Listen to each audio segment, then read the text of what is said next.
वृत्त की जीवाएं है ना, जैसे कि मान लो ये सर्कल है आपका, है ना, ये इसका सेंटर है ना, इस सेंटर है, तो इसकी परिधि के किन्हीं भी दो बिंदुओं को मिलाने पर, परिधि के किन्हीं भी दो बिंदुओं को मिलाने से क्या बनेगी, जीवा बनेगी। ये भी क्या है, इसकी जीवा है।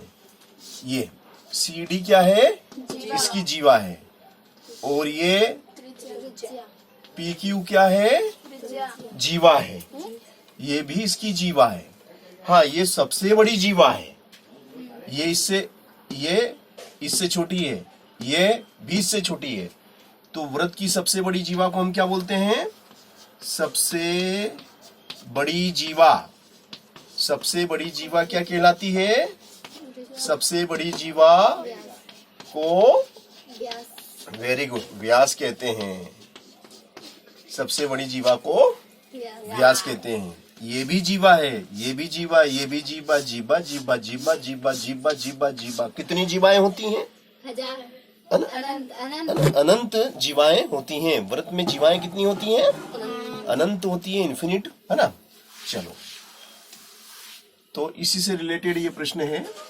ये प्रश्न है आपका कि 10 सेंटीमीटर त्रिज्या, 10 सेंटीमीटर त्रिज्या वाले 10 सेंटीमीटर त्रिज्या वाले वृत्त में 10 सेंटीमीटर त्रिज्या वाले वृत्त में एक जीवा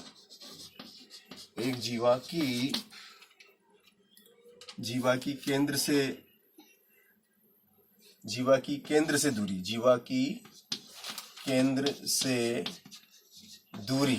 से दूरी कितनी है, 6 सेंटीमीटर है। 6 सेंटीमीटर है। तो जीवा की लंबाई ज्ञात करो।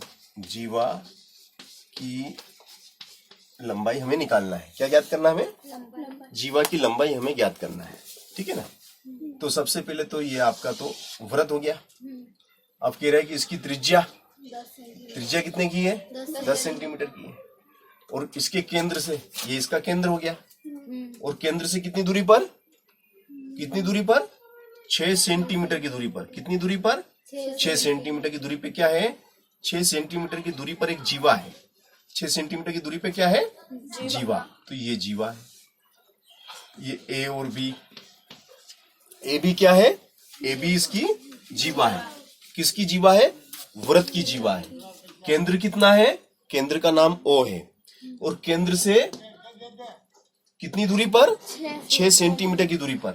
6 सेंटीमीटर की दूरी पर, केंद्र से 6 सेंटीमीटर की दूरी पे जीवा ए बी है ना। और ये क्या कहलाएगी बताओ, ए ओ को हम क्या बोलेंगे, ए ओ क्या है, ए ओ क्या है, त्रिज्या। त्रिज्या कितनी दी हमको, त्रिज्या कितनी दी सवाल में, त्रिज्या कितनी है, 10। और आपको ये चित्र में एक स्पेशल ट्रायंगल, बोले तो त्रिभुज दिखाई दे रहा होगा। उस त्रिभुज का क्या नाम है, जो त्रिभुज आपको बना हुआ दिखाई दे रहा है, उस त्रिभुज का नाम क्या है, समकोण त्रिभुज है। और उसको हम AOC, समकोण त्रिभुज AOC, समकोण त्रिभुज ACO बोल सकते हैं, है ना। ठीक है ना। तो ये समकोण त्रिभुज है। तो यहां लिखेंगे समकोण, क्या लिखेंगे, समकोण त्रिभुज। नाम बोलो, समकोण त्रिभुज,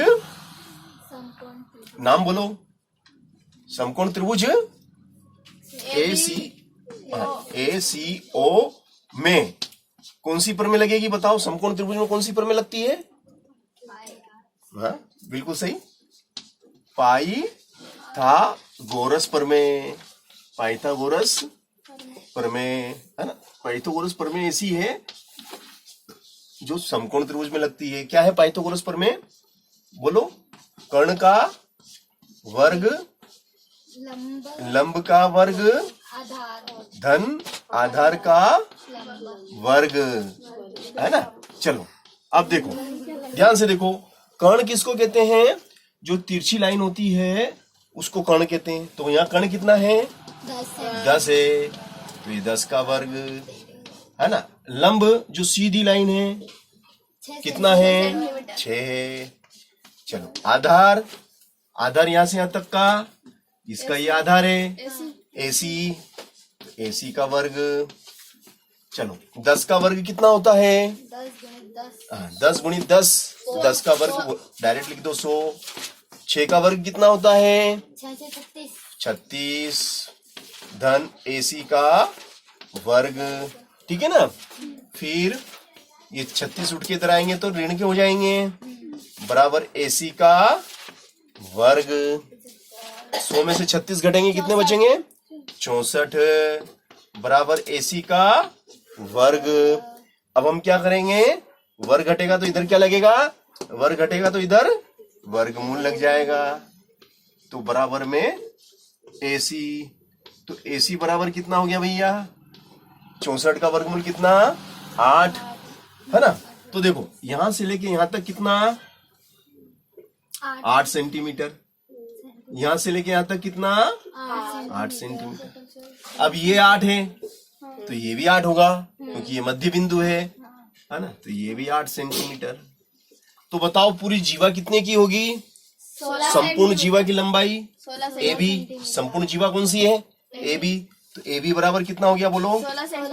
AB बराबर 16 सेंटीमीटर, ठीक है ना। तो AB बराबर हो गया 16 सेंटीमीटर। तो हमने जीवा की लंबाई निकाल ली।